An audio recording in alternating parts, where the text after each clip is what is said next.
సభ్యులు కూడా దయచేసి కొంచెం చైర్కి అందరు సహకరించండి ప్లీజ్. ఒక్క నిమిషం నన్ను చెప్పనియండి ప్లీజ్.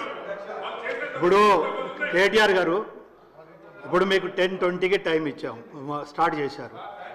ప్లీజ్ మీరు కౌంటర్ మాట్లాడకండి అమ్మా ప్లీజ్ దయచేసి. ఇప్పుడు 11:43 మినిట్స్ అవుతుంది, 11:43 అవుతుంది. ప్లీజ్ నన్ను చెప్పనియండి ప్లీజ్. మళ్ళీ మీకు నెక్స్ట్ సభ్యుడికి కూడా అవకాశం ఉండాలి, టైం ఉండాలి అని అంటే దయచేసి కొంచెం మీరు ప్రొవకేషన్ కాకుండా మీరు సబ్జెక్ట్ చెప్పండి. 100% దాని కాదు. శ్రీనివాస్ గారు ఎందరు నిలబడతారు? వెనక కేటీఆర్ గారు నిలబడున్నారు, మీరు నిలబడున్నారు. పల్లెరాజేశ్వర రెడ్డి గారు ప్లీజ్ 5 మినిట్స్ ఇవ్వాలి. మీరు 5 మినిట్స్ తోటి క్లోజ్ చేయాలి ప్లీజ్ దయచేసి. మధ్యన వద్దు సార్ ప్లీజ్ దయచేసి. కేటీఆర్ గారు. స్పీకర్ సార్, మీరు విశేషమైన అనుభవం కలిగిన సీనియర్ మెంబర్ సార్. మీరు గతంలో చాలా ఉన్నతమైన పదవులు కూడా చేస్తున్నారు. మేము సిన్సియర్గా మిమ్మల్ని ప్రార్థిస్తున్నాం సార్, దయచేసి రికార్డులు తెప్పియండి.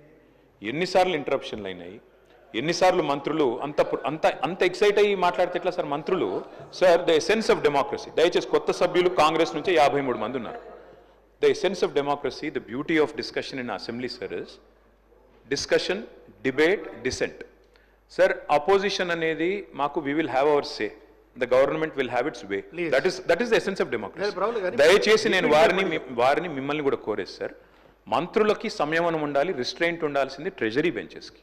అపోజిషన్ సహజంగానే మేము ప్రభుత్వం చేయని పనులు, ఇస్తానని చెప్పిన మాటలు, హామీలు కాని హామీలు మేము దయచేసి ప్రకాష్ రెడ్డి గారు, స్పీకర్ గారు ఒకటే రిక్వెస్ట్, మంత్రులకి మీరు దయచేసి చెప్పండి. ఇప్పుడు మేము కూడా ప్రొవోక్ చేయాలనుకుంటే మేము కూడా మాట్లాడచ్చు సార్. మేము కూడా చెప్పొచ్చు 30% కమిషన్ అని వాళ్ళ ఎమ్మెల్యేలు అంటున్నారు, 20% కమిషన్ అని సెక్రటేరియట్ లో ధర్నాలు అవుతున్నాయి.